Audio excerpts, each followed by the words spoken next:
The dust cloud on the horizon grew larger with each passing second, and Julia Kendrick knew without looking that it was bringing more trouble to her failing ranch. The kind of trouble that had been arriving in waves for the past 6 months like a curse she could not shake. She stood on the porch of the weathered farmhouse, her hands gripping the railing until her knuckles turned white, watching as 3 riders approached through the late afternoon heat of July 1882. Sheridan, Wyoming had been her dream once.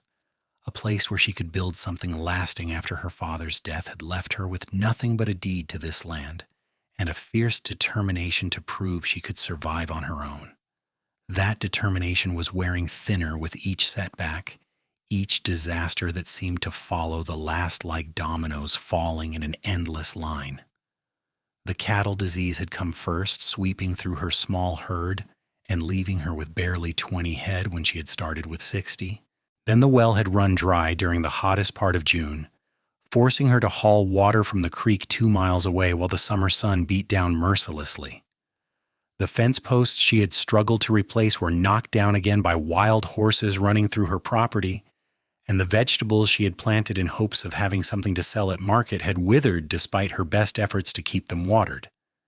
Now these riders were coming, and she recognized the lead horse as belonging to Marcus Thornton, the banker from town who had been increasingly insistent about the loan payment she owed. Julia was 23 years old and felt like she had aged a decade in the 6 months since arriving in Wyoming with such high hopes. Her dark hair, once carefully pinned, now hung in a loose braid down her back, and her dress was faded and patched in multiple places. The calluses on her hands told the story of endless work that never seemed to be enough. Marcus Thornton dismounted, with the casual confidence of a man who held all the cards. He was in his 40s, well-dressed despite the dust of the road, with a thin mustache and cold eyes that calculated profit margins instead of seeing human beings. The 2 men with him stayed mounted, clearly there as muscle rather than conversation partners. "Miss Kendrick," Thornton said, removing his hat in a gesture that might have seemed polite if not for the predatory smile that accompanied it. "I believe we have business to discuss." "Mr. Thornton," Julia replied, keeping her voice steady despite the fear that coiled in her stomach like a snake. "I told you last week that I would have your money by the end of August. The payment is not due until then." "Circumstances have changed," Thornton said smoothly, pulling a document from inside his jacket. "I have here an acceleration clause that allows me to call the loan due immediately if I determine the collateral is at risk. Looking at your property, Miss Kendrick, I would say my investment is very much at risk." Julia felt the words like a physical blow. "You cannot do this. I have worked every single day to keep this place running. 1 more month, and I will have the cattle sale money. I will pay you what I owe." "With 20 head of cattle?" Thornton laughed, a sharp sound without humor. "My dear girl, you are fooling yourself. This land is too much for a woman alone to manage. The sensible thing would be to sell it to someone who can make proper use of it. I happen to know several interested buyers who would pay a fair price."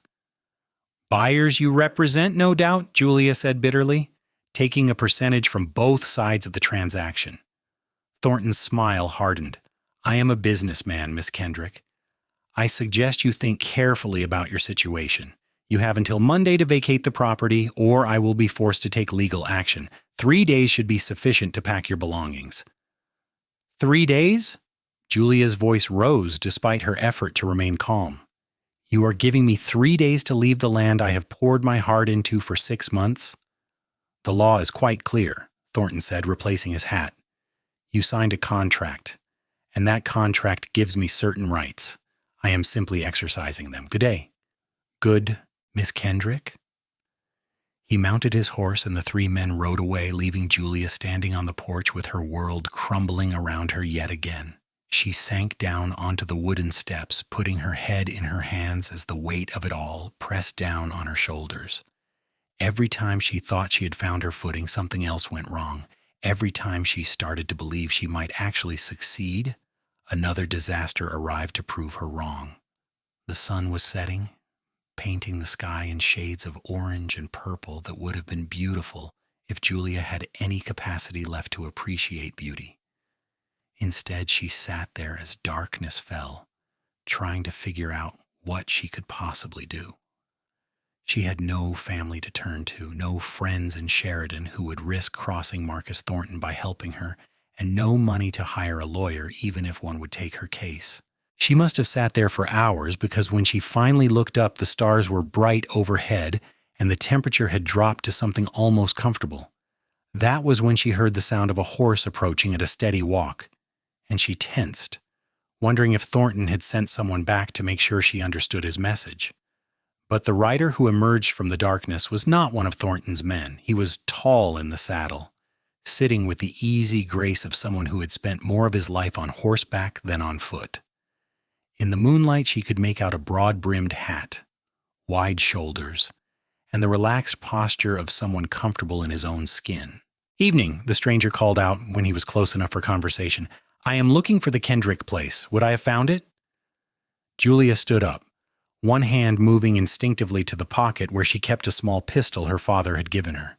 "You found it. Who are you and what do you want?" The stranger dismounted, keeping his movements slow and non-threatening. "Name is Vincent Zaretti. I heard in town that you might be looking for help with your ranch. I am looking for work." "You heard wrong," Julia said flatly. "I'm not hiring. I can barely feed myself, let alone pay a ranch hand." Vincent took off his hat, and even in the dim light from the house, Julia could see he was younger than she had first thought, probably close to her own age. He had dark hair that curled slightly at his collar and a face that was handsome in a rugged way, with a strong jaw and eyes that seemed kind even in shadow. "I also heard that Marcus Thornton paid you a visit today," Vincent said quietly, "and I heard what he's trying to do. I have worked ranches all over Wyoming and Montana, and I have seen men like Thornton destroy good people for profit more times than I care to count. If you are willing, I would like to help you keep your land. We can talk about payment later, after your cattle sale." Julia wanted to laugh at the absurdity of it. This stranger appearing out of nowhere with an offer that seemed too good to be true. In her experience, things that seemed too good to be true usually were. "Why would you do that? You do not even know me." Vincent was quiet for a moment, turning his hat in his hands. "My mother tried to run a ranch on her own after my father died. She worked herself to the bone, did everything right, and still lost it to a banker who called her loan early just like Thornton did to you. I was 15 years old and could not do anything to stop it. I'm not 15 anymore, and maybe I can help someone else have a different ending to the story." There was something in his voice, a genuine quality that made Julia want to believe him even though every instinct told her to be cautious. "I have 3 days before Thornton tries to throw me off my own land. What exactly do you think you can do in 3 days?" "I do not know yet," Vincent admitted, "but I do know that giving up is a guarantee of failure, while trying gives you at least a chance. My mother used to say that hope is not about believing everything will work out. It is about believing that trying one more time is worth it even when you have been knocked down 100 times before." Julia felt something shift in her chest, a tiny crack in the wall of despair she had been building all evening. "I do not have money to pay you, and I do not have food to spare. All I can offer is a place to sleep in the barn and whatever I cook for myself." "That is more than enough," Vincent said, and the smile that crossed his face was warm and genuine. "Now, why do you not tell me exactly what has been happening with your ranch? And we can figure out what needs to be done first." They sat on the porch steps together, and Julia found herself talking more than she had talked to anyone in months. She explained about the cattle disease, the dry well, the damaged fences, and the failed crops. She told him about arriving in Sheridan with such high hopes, believing that hard work and determination would be enough to build a life. She even admitted her growing fear that maybe everyone who had told her a woman could not run a ranch alone had been right. Vincent listened without interrupting, nodding occasionally, his attention fully focused on her words. When she finally ran out of things to say, he was quiet for a moment before speaking. "First thing tomorrow, we need to look at your water situation. If the well is truly dry, we need to find another source or figure out how to dig deeper. Second, we need to assess exactly what condition your cattle are in and whether any more are showing signs of disease. Third, We need to understand what Thornton's legal standing actually is, which means getting a look at that contract you signed."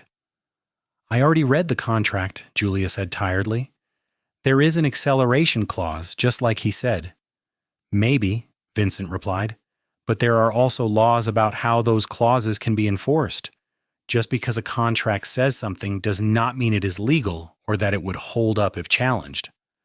Wyoming territorial law has protections for property owners, especially against predatory lending practices. We need to find out if Thornton followed the proper procedures. Julia felt a flicker of something she had not felt in weeks. Something that might have been hope if she allowed herself to believe in it. "How do you know about territorial law?" "I read," Vincent said with a slight smile, "and I have helped a few people deal with situations like this before. I am not saying I have all the answers, but I am saying we should try everything before we give up. You have worked too hard to walk away without a fight." The next morning arrived with the blazing heat that July in Wyoming delivered without mercy. Julia woke before dawn, as she always did, and found Vincent already up and checking the barn and outbuildings. He moved with the efficient competence of someone who knew ranch work intimately, examining the condition of her tools, the state of her tack, and the supplies she had left. "Your equipment is in better shape than I expected," he said when she joined him with 2 cups of coffee. "You have been taking care of things properly." "I may be failing, but I'm not failing because of laziness," Julia said, handing him one of the cups. "I can see that," Vincent replied. "This is not a failure of effort, Julia. This is just bad luck compounded by a predatory banker. There is a difference." They walked out to examine the well together, and Vincent spent nearly an hour studying it, dropping a weighted line to check the depth and examining the walls of the shaft. "The well is not completely dry," he finally announced. "The water table has dropped, which is common in summer, but there is still water down there. We need to deepen it by about 10 feet, maybe 15. Hard work, but possible." "I tried to dig deeper myself," Julia admitted, "but the rock layer was too hard for me to break through alone." "2 people with the right tools can do what 1 person cannot," Vincent said. "I saw you have some digging equipment in the barn. It will take us a couple of days, but we can make this well functional again. That solves your water problem." They spent the entire day working on the well, taking turns climbing down with a pickaxe to chip away at the rock layer while the other hauled up buckets of debris. It was backbreaking work under the summer sun, but Vincent never complained and never slowed down. He told stories while they worked, tales of other ranches he had worked on, other places he had been, always keeping the conversation going to make the labor pass more easily. Julia found herself laughing for the first time in weeks at one of his stories about a particularly stubborn bull who had decided the barn was more comfortable than the pasture and refused to be moved for 3 days. "What did you finally do?" she asked, hauling up another bucket of broken rock. "We put his favorite cow in the pasture and opened the barn door," and Vincent called up from the bottom of the well. "He followed her out within 5 minutes. Sometimes the solution is simpler than you think." By evening, they had made significant progress, and Vincent was confident they would hit water the next day. Julia cooked a simple dinner of beans and cornbread, apologizing for the meager fare, but Vincent ate with apparent enjoyment and complimented her cooking. "You do not have to be polite," Julia said. "I know it is plain food." "Plain food made by someone who cares about doing things right is better than fancy food made carelessly," Vincent replied. "My mother taught me that." She also taught me that sharing a meal with good company is worth more than eating alone at a feast. That night, Julia lay in her bed unable to sleep, thinking about the cowboy sleeping in her barn. She knew better than to let herself trust too easily, knew that people often had hidden motives and that offers of help came with strings attached. But Vincent had worked alongside her all day without asking for anything, had treated her as an equal partner rather than a helpless woman who needed rescuing, and had somehow made her feel less alone than she had felt in months. The next day brought more well digging, and true to Vincent's prediction, they broke through to water around midday. Julia actually cried when she saw the clear water filling the bottom of the well, tears of relief and exhaustion that she tried to hide, but Vincent pretended not to notice. They hauled bucket after bucket up to water the cattle and refill the trough, and Julia watched her animals drink deeply for the first time in weeks. "One problem solved," Vincent said, wiping sweat from his forehead. "Now let us look at those cattle." He examined each animal carefully, checking their eyes, their coats, and their general condition. "Most of them are in decent shape, Wyoming," he reported. "A few are underweight, but that can be fixed with proper feed and water. I do not see any current signs of disease, which means whatever swept through here before has run its course. These 20 head are survivors, which means they are strong. That is worth something." 20 head is not enough for a successful ranch, Julia said quietly. "Not yet," Vincent agreed, "but it is enough to build on. You make money from this sale, you buy more cattle next spring, and you grow from there. Rome was not built in a day, and neither is a ranch." Rome also did not have Marcus Thornton trying to steal it, Julia pointed out. "Which brings us to the third problem," Vincent said. "We need to look at that contract and figure out what options you have. Can I see it?"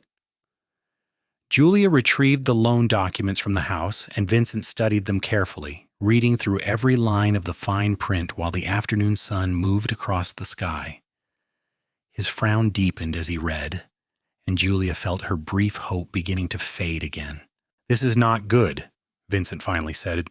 "Thornton did include an acceleration clause, and it does give him the right to call the loan early if he determines the collateral is at risk. But there is a catch. He has to provide written notice 30 days before taking action, and that notice has to be filed with the Territorial Land Office. Did he give you written notice 30 days ago?" Julia thought back. "He mentioned something about the loan being at risk a few weeks ago, but he never gave me any formal written notice. Yesterday was the first time he said anything about acceleration or eviction." Vincent's expression brightened. "Then he does not have legal standing to evict you on Monday. Territorial law is very specific about this. He has to follow the proper procedures, which means written notice filed with the land office at least 30 days before he can take action. Without that, any eviction would be illegal and could be challenged in court." "But I cannot afford a lawyer to challenge it," Julia said, feeling the familiar weight of hopelessness pressing down again. "You might not need one," Vincent replied. "If we go to the land office tomorrow and file a complaint about Thornton's failure to follow proper procedure, they will have to investigate before any eviction can proceed. That buys you time, probably at least another 60 days. And if we can show that your ranch is viable and you are making good faith efforts to repay the loan, a judge might rule in your favor entirely." Julia stared at him. "How do you know all this?"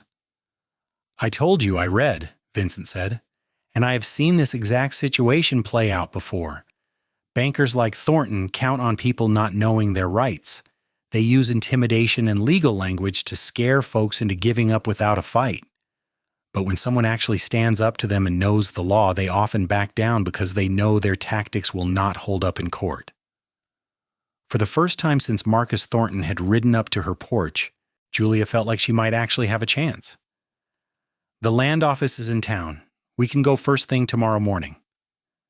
"We will," Vincent assured her, "and we will make sure this is done right. You are not losing your ranch, Julia.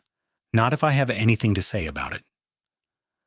That evening they sat on the porch again as the sun set, and Julia found herself watching Vincent more than the sunset. He had appeared in her life like something out of a story, a stranger with no reason to help her, but helping anyway.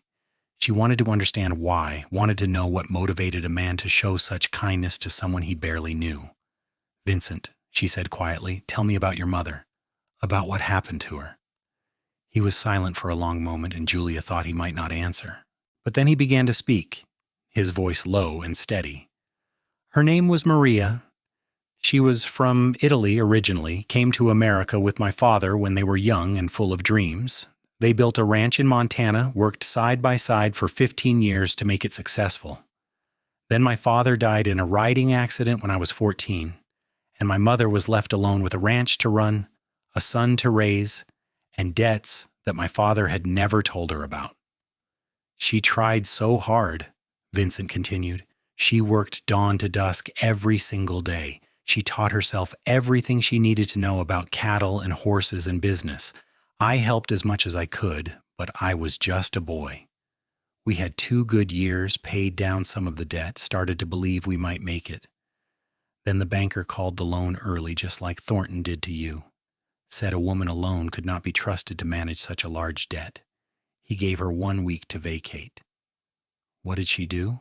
Julia asked softly. She fought, Vincent said. She went to every lawyer in town, but none would take her case against the banker. She tried to find someone to buy the ranch for enough to pay off the loan, but the banker had made sure everyone knew the property was in trouble. So the only offers she got were insultingly low. In the end, she had no choice but to leave. We moved to a small house in town and she took in sewing to make ends meet. She died 3 years later, and I think it was a broken heart that killed her more than anything else. She never got over losing the ranch she and my father had built together. Julia felt tears prickling her eyes. I am so sorry, Vincent. It is why I help when I can, he said simply. I could not save my mother's ranch, but maybe I can help save yours. Maybe that is how I honor her memory, by making sure other women do not suffer the same injustice she did. You are a good man, Julia said, and she meant it with her whole heart. Vincent looked at her, and even in the fading light she could see something in his eyes that made her breath catch. You remind me of her, you know. That same determination, that same refusal to give up even when everything seems lost, that same strength that most people never see because they are too busy judging based on gender instead of character. They sat in comfortable silence for a while, and Julia realized that something was shifting between them, some connection forming that went deeper than just a rancher and a hired hand. She found herself noticing details about him that she had been too stressed and exhausted to see before. The way his hands were scarred from years of hard work, the gentle tone he used when talking to the horses, the kindness in his eyes when he looked at her. The next morning they rode into Sheridan together, Julia on her aging mare and Vincent on his sturdy gelding. The town was busy with the usual Saturday commerce, people shopping and gossiping and going about their business. Julia led the way to the Territorial Land Office, a small building near the courthouse that she had only been in once before when she first registered her claim. The clerk behind the desk was a middle-aged man named Robert Hayes who looked up with mild interest when they entered. Miss Kendrick, what can I do for you today? I need to file a complaint against Marcus Thornton, Julia said, trying to keep her voice steady and professional. He is attempting to evict me from my property without following proper legal procedure. Hayes's eyebrows rose. That is a serious accusation. What procedure do you believe he failed to follow? Vincent stepped forward, placing the loan documents on the desk. The acceleration clause in this contract requires written notice filed with this office at least 30 days before any eviction action can be taken. Mr. Thornton never filed such notice. He verbally informed Miss Kendrick yesterday that she has 3 days to vacate, which is in direct violation of territorial law. Hayes studied the documents carefully, then pulled out a large ledger and flipped through the pages. There is no notice filed here from Marcus Thornton regarding the Kendrick property. When did he first inform you that he was considering accelerating the loan? He mentioned my property was at risk a few weeks ago, but never gave any formal notice until yesterday, Julia explained. Then he has not followed proper procedure, Hayes said, making notes in his ledger. I will file this complaint, and it will be investigated. In the meantime, no eviction can proceed. Mr. Thornton will be notified that he must follow proper legal channels, which includes the 30-day written notice requirement. Julia felt like she could breathe again for the first time since Thornton's visit. Thank you, Mr. Hayes. Thank you so much. Just doing my job, madam, Hayes replied. The law is there to protect property owners from exactly this kind of situation. Thornton knows better than to try to rush an eviction without proper notice. I suspect he was hoping you would not know your rights. As they left the land office, Julia felt lighter than she had in months. We did it, she said, unable to keep the smile off her face. We actually did it. We bought you time, Vincent corrected gently. Now we need to use that time wisely. You still need to make your loan payment, which means we need to get your ranch running as efficiently as possible before the cattle sale. I know, Julia said, her smile fading slightly, but at least now I have a chance. Before you arrived, I had nothing but setbacks and failure. You gave me hope that maybe I can actually do this. You were always capable of doing this, Vincent said. You just needed someone to stand beside you and remind you of that. My mother used to say that strength is not about never falling down, it is about getting back up every time you do. You have been getting back up over and over again, Julia. That takes more courage than most people will ever have. They were walking their horses down the main street when a voice called out, "Miss Kendrick, Mr. Zaretti!" Julia turned to see a young woman hurrying toward them, her face flushed with exertion. She recognized her as Sarah Mitchell, the wife of one of the other small ranchers in the area. "Sarah, is everything all right?" "I heard what happened with Thornton," Sarah said breathlessly. "Tom and I want you to know that you have our support. Thornton has been pressuring several of the smaller ranchers, trying to force us out so he can sell our land to the big cattle companies coming in from Texas. If you stand up to him and win, it helps all of us." "I appreciate that," Julia said, touched by the unexpected support. "More than that," Sarah continued. "Tom and I have been talking to some of the other ranchers. We want to help. We can loan you some feed for your cattle, and Jack Peterson said he has some fence posts you can have. We know what it is like to struggle, and we know Thornton's tactics. It is time we stand together instead of letting him pick us off one by one." Julia felt tears threatening again, but this time they were tears of gratitude. "Thank you, Sarah. That means more than you know." After Sarah left, Vincent looked at Julia with a thoughtful expression. "You have allies you did not know about. That is going to make all the difference." Over the next few weeks, Julia's ranch began to transform. With Vincent's help and the support of the neighboring ranchers, they repaired all the fences, ensuring her cattle could not wander off. The extra feed meant her animals started gaining weight and looking healthier. Vincent taught her techniques for managing her small herd more efficiently, showing her how to rotate them through different grazing areas to maximize the grass available.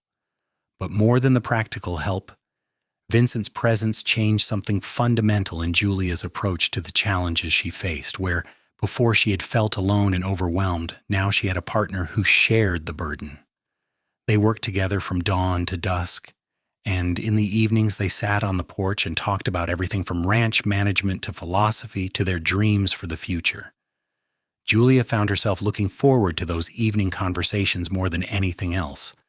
Vincent was intelligent and thoughtful, with a perspective shaped by years of traveling and working on different ranches.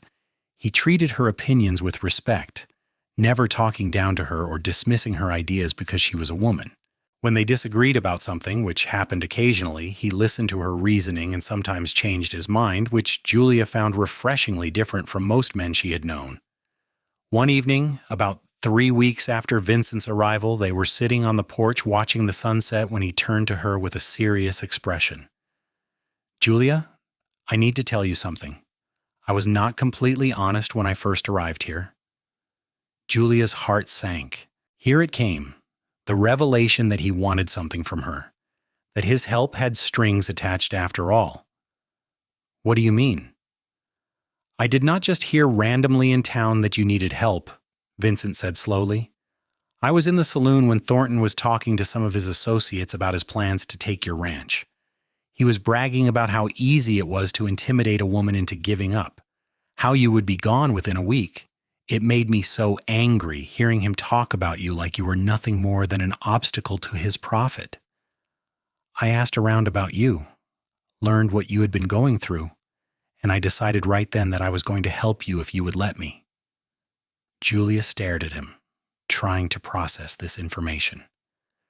"So you came here specifically to help me stand up to Thornton?" "Yes," Vincent admitted. "I know I should have told you the whole truth from the beginning, but I was afraid you would think I had ulterior motives or that you would be too proud to accept help if you knew it was charity. But the thing is, Julia, it stopped being charity about 2 days after I got here. Somewhere along the way, this became personal for me, and not just because of what happened to my mother." "What do you mean?" Julia asked, her heart starting to beat faster. Vincent looked at her directly, his dark eyes intense. "I mean that I care about you. Not just about helping you keep your ranch, but about you as a person. I look forward to working beside you every day. I love hearing your laugh when I tell a stupid joke. I admire your determination and your courage and your refusal to give up no matter how many times you get knocked down. I was not looking for this when I came here, but I cannot deny it anymore. I am falling in love with you, Julia." The words hung in the air between them, and Julia felt like the world had shifted on its axis. She had been so focused on survival, so consumed with keeping her ranch, that she had not allowed herself to acknowledge the feelings that had been growing in her heart. But now, hearing Vincent's confession, she could not deny them anymore. "I care about you too," she said softly. "I have been trying not to, telling myself it was foolish to develop feelings for someone who would probably leave once the crisis was over. But the truth is that I have never felt as safe or as understood as I do when I am with you. You make me laugh when I want to cry. You give me hope when I am ready to give up. You treat me like an equal partner, not like a burden or a problem to be solved. I think I started falling in love with you the first night we sat on this porch and you told me about your mother." Vincent reached out and took her hand, his calloused fingers intertwining with hers. "I am not going anywhere, Julia. Whatever happens with the ranch, whatever challenges come next, I want to face them with you. If you will have me, I want to stay here and help you build this place into something amazing, not as a hired hand, but as a partner, as someone who loves you and wants to spend his life with you." Julia squeezed his hand, feeling tears of joy running down her cheeks. "Yes," she whispered. "Yes, I want that more than anything." Vincent leaned forward and kissed her gently, sweetly, a kiss full of promise and hope and new beginnings. When they finally pulled apart, Julia was smiling wider than she had smiled in years. "So what do we do now?" she asked. "Now," Vincent said with a grin, "we keep working. We make this ranch successful enough that Thornton cannot touch it. We build a life together, and we prove to everyone that we can do what they said was impossible." The weeks that followed were filled with hard work, but now that work was shared by two people deeply in love, Julia found that everything seemed easier with Vincent by her side, not just because he was physically helping with the labor, but because his presence gave her an emotional strength she had never had before. When she was discouraged, he reminded her of how far they had come. When he was tired, she found the energy to keep him going. They complemented each other perfectly, a team in every sense of the word. Marcus Thornton made several more attempts to intimidate Julia, but each time she stood firm with Vincent beside her and the support of her neighboring ranchers behind her. Thornton filed formal notices with the land office, but by then Julia had prepared her defense with Vincent's help. They documented every improvement made to the property, every healthy animal in her herd, every indication that the ranch was viable and she was capable of meeting her financial obligations. August arrived with cooler temperatures and the promise of the autumn cattle sale. Julia's herd was in the best shape it had been since she arrived in Wyoming, thanks to Vincent's expert care and the support of her neighbors.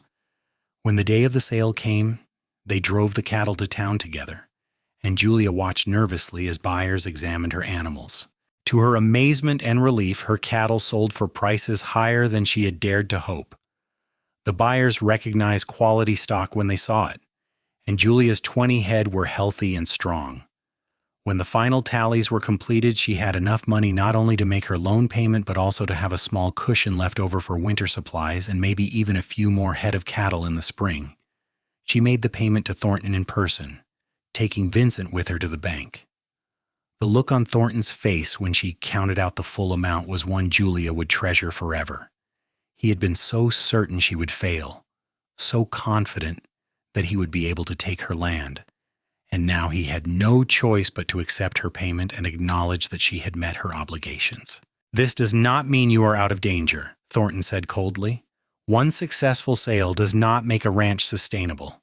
I will be watching closely to ensure you continue to meet your obligations." "You do that, Mr. Thornton," Julia said with quiet confidence.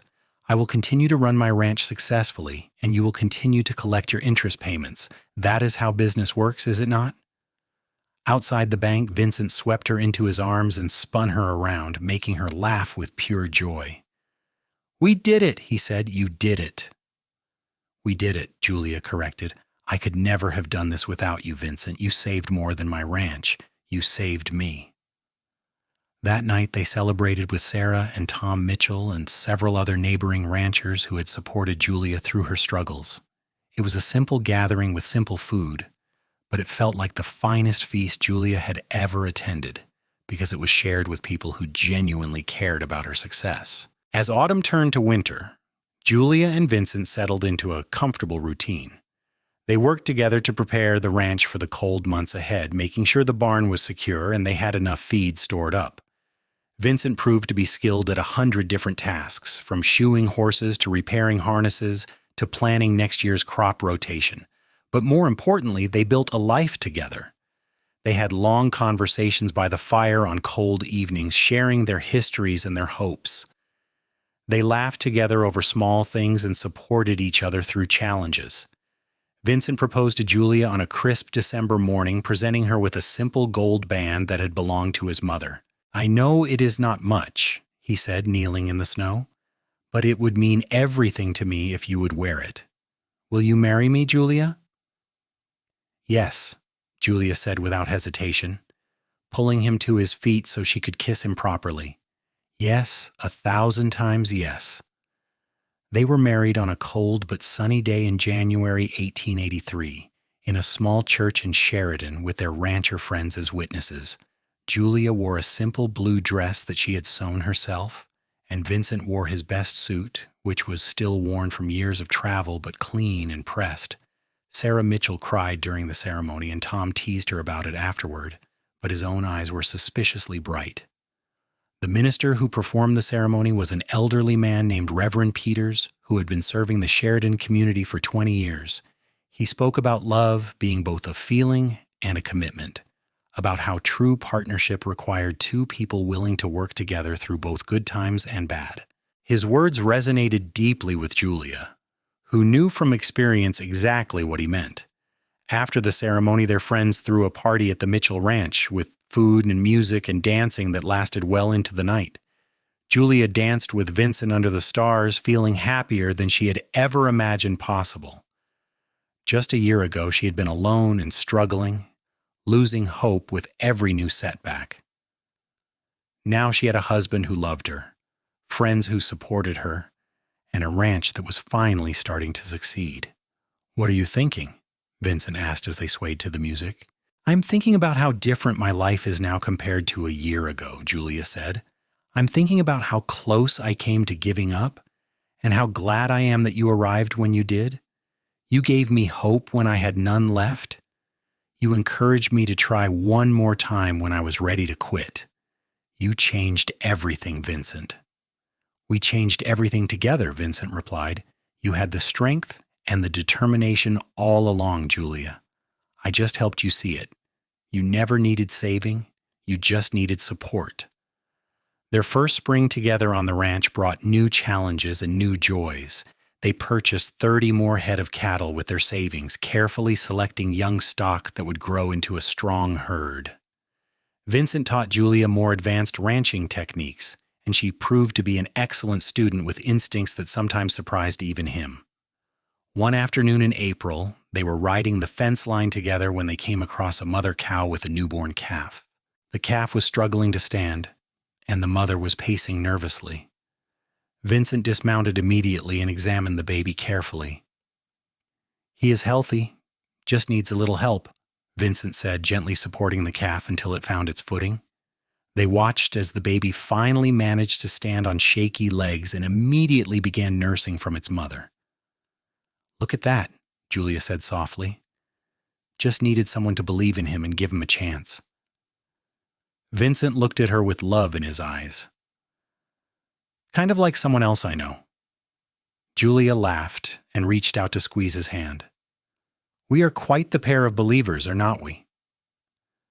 "That we are," Vincent agreed. "And I believe this ranch is going to be successful beyond what either of us imagined." His prediction proved accurate. The spring rains were generous, the grass grew thick and green, and the cattle thrived. Julia and Vincent worked in perfect harmony, each knowing instinctively what needed to be done and how to best support the other. They made improvements to the property, building a new chicken coop and planting a larger vegetable garden. Sarah Mitchell taught Julia her secrets for preserving vegetables and making them last through winter, and Julia shared the knowledge with Vincent. Marcus Thornton continued to be a thorn in their side, looking for any excuse to claim the loan was at risk, but Julia made every payment on time and kept meticulous records of the ranch's finances. Thornton could find no legitimate reason to threaten foreclosure, and eventually he seemed to accept that Julia was not going to fail the way he had expected. In July, on the anniversary of Vincent's arrival at the ranch, Julia prepared a special dinner. She cooked his favorite foods and made a cake, which was a rare luxury given their budget and the difficulty of getting ingredients. When Vincent came in from working on the fence repairs, he stopped in surprise at the table set with their best dishes. "What is all this?" he asked. "It is an anniversary of sorts," Julia said. "1 year ago today, you rode up to this ranch and offered to help a desperate woman who was losing hope. 1 year ago, you gave me the courage to try one more time. I wanted to celebrate that." Vincent pulled her into his arms and kissed her deeply. "Best decision I ever made, coming here." "Best day of my life when you did," Julia replied. That autumn's cattle sale was even more successful than the previous years. Julia's herd had grown and her animals were recognized as some of the highest quality stock in the region. She made her loan payment with money to spare and finally felt like they were building something truly sustainable. In December, Julia discovered she was pregnant. She told Vincent on Christmas morning, presenting him with a pair of tiny knitted booties that Sarah had helped her make. Vincent stared at the booties for a long moment before looking up at her with tears streaming down his face. "We are going to have a baby?" he asked, his voice choked with emotion. "We are going to have a baby," Julia confirmed, and Vincent swept her into his arms, holding her carefully as if she might break. "I am going to be a father," he whispered. "Julia, you have given me everything, a home, a purpose, a future, and now a family. I do not have words for how much I love you." "Then show me," Julia said, pulling him close for a kiss. The pregnancy progressed smoothly through the winter and spring. Julia continued to work on the ranch for as long as she felt able, and Vincent became increasingly protective, trying to prevent her from doing anything too strenuous. They good-naturedly argued about what constituted too strenuous, with Julia insisting she was perfectly capable of gathering eggs and Vincent worrying about her navigating the sometimes icy path to the chicken coop. Their son was born in August 1884, delivered by a midwife with Sarah Mitchell assisting. The labor was long and difficult, and there were moments when Julia wondered if she had the strength to continue. But Vincent stayed by her side the entire time, holding her hand and encouraging her, reminding her that she was the strongest person he knew and that she could do this. When their son finally arrived, healthy and screaming his displeasure at the world, Julia looked into his tiny red face and felt a love so overwhelming it took her breath away. Vincent held his son with shaking hands, tears running down his face, as he looked at the new life they had created together. "What should we name him?" Julia asked, exhausted but happy. "I was thinking Thomas," Vincent said, "after your father, if that is all right with you." "Thomas Zaretti," Julia said, testing the name. "I love it, Tommy." Baby Thomas proved to be a healthy, happy child who slept surprisingly well for an infant. Julia adapted to motherhood while still managing the ranch, and Vincent split his time between caring for his family and maintaining their growing operation. They worked out a system where Vincent handled the heavy labor while Julia managed the finances and planning, with both of them sharing childcare duties. Watching Vincent with their son made Julia love him even more, if such a thing were possible.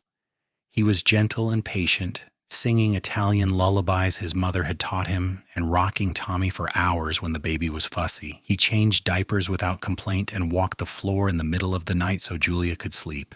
"You are an amazing father," Julia told him one evening as she watched him playing with 6-month-old Tommy, making silly faces that sent the baby into gales of laughter. "I am just doing what my father did for me before he died," Vincent said. "Loving my son and trying to give him a good life. It is not complicated." "It is to some men," Julia replied, "but not to you. That is one of the many reasons I love you." As Thomas grew from infant to toddler, the ranch continued to thrive. Julia and Vincent had paid down a significant portion of their loan, and Marcus Thornton had finally stopped looking for excuses to threaten them. The neighboring ranchers had formed a loose cooperative, sharing resources and knowledge and supporting each other against outside threats. Julia was recognized as a leader in that community, her success proving that determination and smart management mattered more than gender. In the spring of 1887, with Thomas now an energetic 2-year-old, Julia discovered she was pregnant again. This time the announcement was less of a surprise, but no less joyful. Vincent was thrilled at the prospect of expanding their family, and young Thomas seemed excited about becoming a big brother, though he probably did not fully understand what that meant. Their daughter was born in December, a Christmas baby with dark hair like her father and blue eyes like her mother. They named her Rose, and she proved to have a very different temperament than her brother.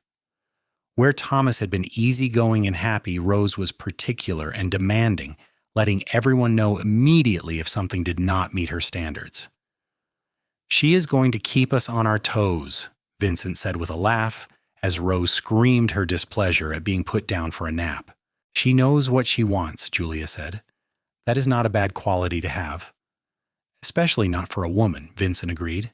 "She is going to be strong like her mother." Life settled into a comfortable rhythm over the next few years. Thomas started helping around the ranch as soon as he was old enough, following his father everywhere and mimicking his actions. Rose, true to her early indication, proved to be stubborn and determined, qualities that would serve her well in life. Julia and Vincent continued to work side by side, their partnership growing deeper with each passing year. In 1890, they made the final payment on their loan, 8 years after Julia had first borrowed the money to buy the ranch. They made the payment in person at the bank, and this time Marcus Thornton had nothing to say beyond the required acknowledgement that the loan was satisfied. Julia walked out of that bank feeling lighter than air, holding the paid-in-full document that meant the ranch was truly hers, free and clear. "We did it," she said to Vincent, who was waiting outside with the children.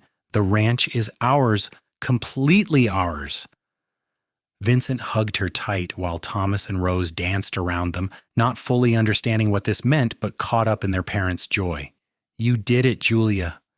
You held on when anyone else would have given up. You fought for this dream and you won." "We won," Julia corrected, as she always did. "I would never have made it without you, Vincent. You gave me hope when I had none. You believed in me when I could not believe in myself. You loved me when I felt unlovable. Everything good in my life started the day you rode up to this ranch and offered to help. And everything good in my life started the day you said yes," Vincent replied. They stood there together, a family united by love and strengthened by shared struggles overcome, looking at the ranch they had built together from almost nothing. The house had been expanded and improved. The barn was sturdy and well-maintained. The fences were strong. The cattle herd had grown to over 100 head, some of the finest stock in Wyoming. The vegetable garden produced enough to feed them with plenty left over to sell at market.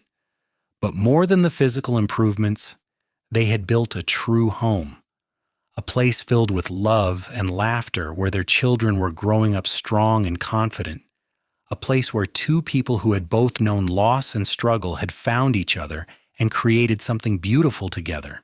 "Mama, can we have a party?" Thomas asked, tugging on Julia's skirt. "To celebrate?" "I think that is an excellent idea," Julia said, ruffling her son's hair. "We will invite all our friends and neighbors. We will have food and music and dancing just like we did at our wedding." The party took place the following Saturday, with what seemed like half of Sheridan County in attendance. Sarah and Tom Mitchell came with their own growing family. Jack Peterson brought his wife and children. Even Reverend Peters made the trip from town, delighted to celebrate with the couple whose wedding he had performed 7 years earlier. As the sun set and the music began, Julia found herself standing at the edge of the celebration, watching her friends and neighbors enjoying themselves. She thought about the journey that had brought her here, all the setbacks and failures that had nearly broken her spirit. She thought about the girl she had been when she first arrived in Sheridan, so full of hope but so unprepared for the harsh realities of ranching alone. Vincent came to stand beside her, slipping his arm around her waist. "What are you thinking about?" About how lucky I am, Julia said. About how different things could have been if you had not arrived when you did. About how many times I wanted to give up, and how glad I am that I kept trying. I am the lucky one, Vincent said. I was drifting from place to place with no real purpose beyond surviving. You gave me a home, a family, a reason to build something lasting. You gave my life meaning, Julia. We gave each other that, Julia replied. We saved each other. Maybe, Vincent agreed. Or maybe we were both strong enough to save ourselves. We just needed someone to remind us of that strength when we had forgotten it. They stood together watching their children play, watching their friends celebrate, watching the stars begin to appear in the darkening sky. The ranch that had nearly been taken from Julia through no fault of her own now stood as a testament to perseverance, partnership, and the power of refusing to give up even when all hope seemed lost. Over the years that followed, the Zaretti Ranch became known throughout Wyoming as one of the most successful family operations in the territory. Julia's reputation as a skilled rancher and businesswoman grew, and she was frequently consulted by other women trying to establish themselves in the male-dominated world of cattle ranching. She always made time to help them, remembering how alone she had felt in her own struggles. Vincent continued to work alongside her, their partnership as strong as ever. They had disagreements occasionally, as any couple does, but they had learned to communicate honestly and to value each other's perspectives. They made decisions together, celebrated successes together, and supported each other through challenges. Thomas grew into a capable young man with his father's steady temperament and his mother's determination. He loved the ranch and announced at age 16 that he wanted to spend his life working the land his parents had fought so hard to keep. Julia and Vincent supported his decision, proud to know that their hard work would continue into the next generation. Rose, true to the stubborn streak she had shown as a baby, decided at age 14 that she wanted to be a teacher rather than a rancher. She was brilliant and argumentative and passionate about education, particularly education for girls. Julia and Vincent supported this decision too, even though it meant their daughter would likely leave the ranch someday. They had learned that loving someone meant supporting their dreams, not forcing them into a predetermined mold. In 1898, Julia gave birth to their third child, another son they named James. The pregnancy had been unexpected, as Julia was now 40 years old and had assumed her childbearing years were behind her. But James arrived healthy and strong, and his older siblings doted on him constantly. "We are starting over with babies at our age," Vincent joked, when James was a fussy newborn keeping them awake at night. "I thought we were done with this part." "Life has a way of surprising us," Julia replied, rocking the baby against her shoulder. "Besides, you love this just as much as I do." "I do," Vincent admitted, kissing the top of James's fuzzy head. "I love every part of our life together, Julia, even the exhausting parts." Wyoming achieved statehood in 1890, and with it came new opportunities and new challenges. The territory was changing, becoming more settled and civilized. The railroad had reached Sheridan, making it easier to transport cattle to market, but also bringing more competition from larger operations. Julia and Vincent adapted to the changing landscape, always looking for ways to improve their ranch and stay competitive. In 1902, on the 20th anniversary of Vincent's arrival at the ranch, Julia planned another celebration. Their children helped with the preparations, and the entire community was invited. On the day of the party, Julia stood on the same porch where she had first met Vincent, looking at the crowd of friends and family gathered on their land. Vincent came to stand beside her, his hair now streaked with gray, but his eyes still bright with the same kindness that had first attracted her. 20 years, he said. Hard to believe it has been that long. 20 years since you gave me hope to try one more time, Julia said. 20 years since my life changed for the better. 20 years of partnership and love and building something beautiful together. Best 20 years of my life, Vincent said, pulling her close. Here is to 20 more. At least, Julia agreed, kissing him. They walked down to join the celebration together, hand in hand, as they had been for 2 decades. Their children were there. Thomas, now 23 and managing much of the ranch's day-to-day operations. Rose, 19, and preparing to leave for the Teachers' College in Laramie.